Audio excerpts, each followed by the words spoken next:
Peter, would you do me a favor and pretend as if I'm 5 years old and have never heard the word supply chain in my life? What is a supply chain?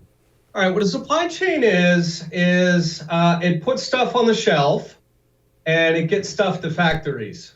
All right, so it's basically the distribution of everything that our entire society runs on. If the supply chain breaks, you start to see shortages. You don't have stuff on shelves. People are worried about Christmas. There are actually some food products that are stocking out or that are not available on shelves. Yeah, you've got a shot of it. And then the other problem, of course, is you can't get components or materials for factories. And so those factories grind to a halt. So in normal times, we don't pay much attention to supply chains, but they are really, really important.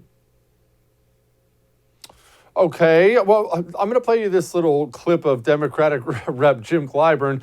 This is what he had to say about our problems. Wish that we would spend a little more time, all of us, educating people as to what the real problems are. These are not Joe Biden problems. These are global problems that we should all address and not try to put the blame on the sitting president. I don't care who's in the White House. They could not possibly do anything about these issues that you and I are now talking about. Peter, where's he right? Where's he wrong? He's completely wrong. There are really three sources here of the problem. So one of them is that government regulations and rules have made it hard for people to work. Number two, they've been paying people not to work.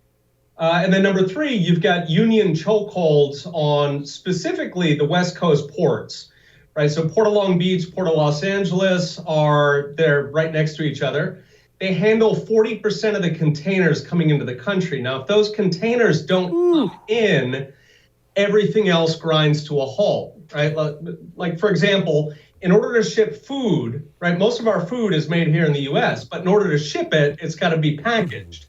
That packaging, it's made of plastics and resins and things like this. Those have to, fundamentally, the materials have to come in on containers. Right, there's a lot of products we make where you've got dozens or hundreds of components. And if any one of those components is missing, the whole thing grinds to a halt. So it's not just a question of what comes in on the containers, it's what those components go into. And so if those aren't there, then indeed, you even get shelves cleared of food. Right, so you got those three problems. You got the government rules. Specifically, the worst rules, you've got a bunch of labor rules, and then you've got environmental rules. And those are really worst in California, which is the center of the problem here. That's backing everything else up. And those rules have combined to take an enormous number of truckers off the road in California. Right, so you put that together with the union taking their time on processing imports, and the entire thing is backing up. You've got railheads, right, for the railroads with 10 or 20-day waits.